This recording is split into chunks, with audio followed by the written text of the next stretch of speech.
I built this cool tribal pattern surfboard so I can go surfing in my pool. Just kidding. Of course not. This is more of a decorative piece. And I don't know how to surf. I also built those two out of cherry lumber and cedar fence boards. Do you want one too? Follow me and lass uns anfangen. There's dirt on my hands, strong like a tree. There's roots where I stand. Did I just find my new favorite lumber? I mean, a lot of my past projects have been built out of cedar fence boards. I wouldn't go that far to say that they are my favorites, but they're available in most hardware stores. They are affordable, and once finish is applied, they have a beautiful grain pattern and amazing natural color with a sweet smell of cedar. You know what I'm talking about.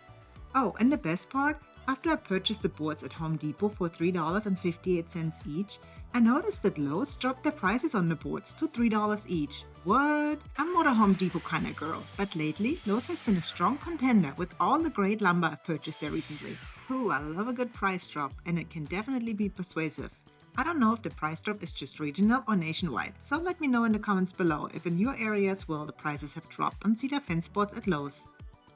From now on, for my cedar fence boards, I definitely go there first.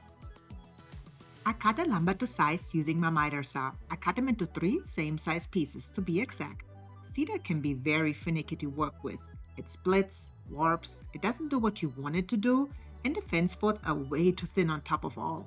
To overcome all those challenges, I glued 2 boards together to make them thicker, because a lot of those bad characteristics will be taken care of at this point. I would say once you glue those boards together, you take care of all those bad characteristics. The cedar won't warp, split, or crack anymore. Well, that's a bold statement, since cedar is a natural product and they really do what they want to do. Let's change it to it is less likely to warp, split, or crack. I use Titebond 3 for the glue up. To spread the glue, I usually use my little silicone paintbrush, but this time I thought I'd do something different. I have this tool I use to spread resin or finish onto wood. I try to use it to spread the glue.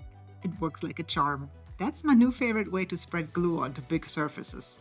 Once I had the glue spread all over the boards, I sandwiched them together and then laid them onto the clamps sideways.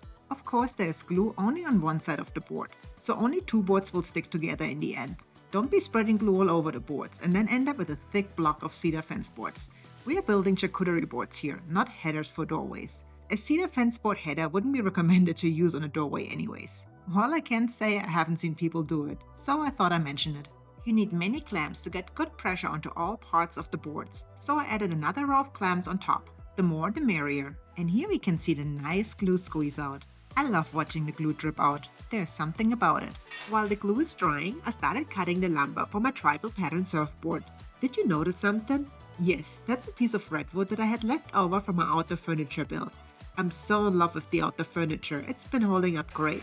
So I thought I will try to use the material, creating a resin inlay. The wood is rated for outdoor use, so I can use the board to decorate my outdoor oasis and bring in a beachy, tropical vibe.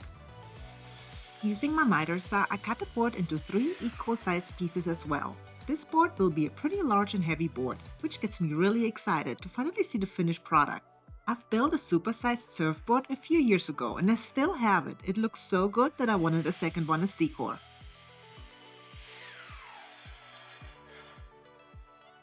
And this is how I will glue up those boards. As you can tell, unfortunately, one of the pieces has a ding. And there's just no way around it than to cut this piece off. I have to clean up the edges of the boards either way to get a nice line for the glue up. On this one I will just go a little bit more, so I don't have to deal with that ding later.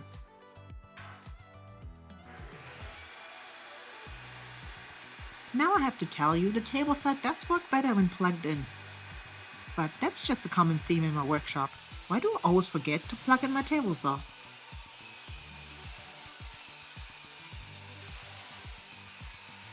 Here you can tell that one of the boards is just a little bit shorter than the other ones, because this is where I cut off a little bit more to get rid of that ding I talked about earlier. But this won't be an issue at all. To glue up those boards, I will need my clamps from the previous glue up, so I had to wait for the glue to fully dry so I can use those clamps. And this is how the boards look now. Pretty messy. So I used my table saw to clean up the edges the same way I just cleaned up the other boards. And then I decided to use a strip of wood from the scrap wood pile and glue that in the middle. Most surfboards have the strip in the middle, and I thought it would give the whole board an extra stability to not warp. Like ever. It literally can't warp anymore. It has a spine now. I will keep you updated on how that goes. We all know how to do a glue up now, so we'll jump right into the cutting on the CNC machine. I designed the pattern on my software before I send it to the machine. And oh my, look at this. Look at this. It's beautiful. I love it. Is there anything better than seeing your design come to life? I mean, come on, that's like the best thing. Just having some baby chickens maybe can trump it. But that's not what this video is about, so let's get back to the surfboard. My Shape Poco has finished the cut. I love the details. Initially, I went with a 7mm depth, but I stopped right after I noticed how deep that actually is. So I redid the cutting file and went with a 4mm depth. That is more than sufficient. Since it is a surfboard, I wanted to round over the edges. I only did the back side right now because the front side pattern is so close to the edge that a round over would cut into the design and then the resin would just float out of it. So we'll round over the edges on the top side right after the resin has dried. The easiest way to round over the edges on such a large piece is to just use a hand trimmer and go along the edges. And you know what time it is, it's resin time! And I'm using Ultra Clear Epoxy. Why I'm using Ultra Clear Epoxy? Because it's scratch resistant, crystal clear, has 0 wax, and it's made in the USA. They also have beautiful mica powders, and Meike loves that. That's me, Meike, yeah. So let's put on those gloves and the respirator and get on mixing with some good tunes. You will not get good results if you don't mix the resin long enough. So what I found is putting on a song that lasts about 2 minutes, or pick a part in the song that you know is 2 minutes in and mix until that part comes. This will guarantee you that you mixed enough. Also make sure you scrape the sides while mixing. If you don't mix enough, you will not get a good result. And that's the #1 mistake people make when they work with resin. So putting on music does not only make the resin mixing fun, but it also times it.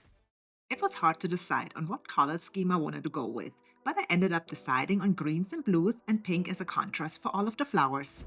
Once you add the mica powder to the resin, you will have to work pretty fast. Because adding the mica powder makes the resin gooey pretty fast and it's very hard to work with gooey resin. You want it to be as liquidy as possible so it spreads nicely. Heating the resin up with a heat gun will not only help you pop the bubbles but also helps you spread the resin a little bit more, because it does make it more liquidy. Also, when working with resin, make sure you over pour it. I don't know if resin actually shrinks when it dries or if it just gives the effect because it levels itself and therefore appears to lose some of the volume. But if you like to end up with a flat surface without the resin caving in, you should over pour the resin. One trick to keep the resin in place is to use silicone around the shapes, which I probably should have done. Also, that would have avoided the resin from leaking into spaces that they weren't supposed to be in. Spoiler alert, the leaking resin did not ruin the board. It actually looked pretty cool. But if you do want to separate the colors, you should use some silicone around it. While the resin was curing, I worked on the other designs. I thought this turtle design would look really cool on this cherry hardwood board.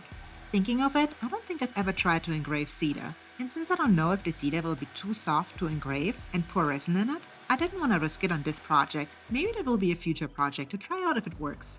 Those are the designs that we will be working with today. The turtle will be filled with resin. For the 2 cedar surfboards, I will add 2 layers of resin to resemble ocean waves. To end up with a bubble-free fill, make sure you pour the resin slowly and let it flow into the gaps by itself. This way it's least likely to trap any air bubbles underneath that will create voids. Once the resin was spread in a nice layer, I used the heat gun to pop any bubbles that were left. Also, it heats up the resin and makes it super liquidy, so it can fill any voids that it might have created. Like mentioned before, make sure you slightly overfill it as an insurance policy that you don't have to pour another layer later. The ocean waves will have to be poured in 2 layers. The first layer has to fully dry before pouring the second one to get a multi-dimensional effect. I added a clear resin behind the white resin to give the appearance of sand underneath the waves. It's like the white foam the ocean leaves when it's hitting the sand before retracting back into the ocean. Create the lacing by using a heat gun to push the white over the clear into the blue. That's the first wave, and now we have to let it fully dry and then add the second wave. It's a few days later now and the resin is fully dried. Now comes the part where all this extra resin has to go. First, let's have a look at all the other designs. As you can tell, I did add the second wave, just like I did the first. All the strips on the back have to be sanded off.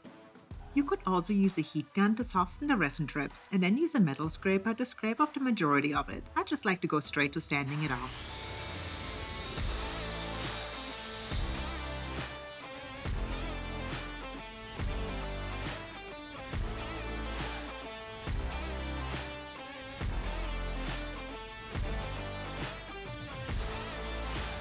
Process goes pretty quickly.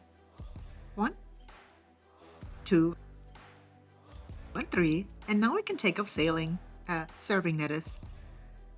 Now what doesn't go just as quickly is the big one. This is going to take some time to sand off all the extra resin. If you don't want to, you don't have to sand it. You can also use a CNC, a flattening jig, or a drum sander to take off any of the extra resin. And then I used my hand trimmer to round over the edges. Like I mentioned earlier, I couldn't do it before because the pattern is too close to the edge and the resin would have just leaked out.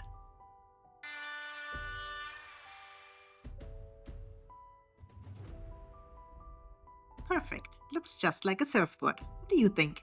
Next up is the finish. One last look at the boards before we apply the finish. For the finish, it's important to use something food safe because at the end of the day, those are meant to be charcuterie boards. I'm using MeikeMade liquid hydration wood oil, followed with a layer of Moose wood butter for a perfect sheen and durable finish. That's food safe. I love how the oil instantly brings out the pattern of the wood. It makes it a beautiful color, deep rich red cedar. Also, it brings out the beauty of the resin. And now you probably thought we were finished, but not yet. There's one board missing, so let's get back in the craft room and let's apply another layer of resin. This time we will be adding some ocean waves because that's why I left the space on the top. Let's do some mixy. Let's take a trip to the basement, and then the resin is ready to pour.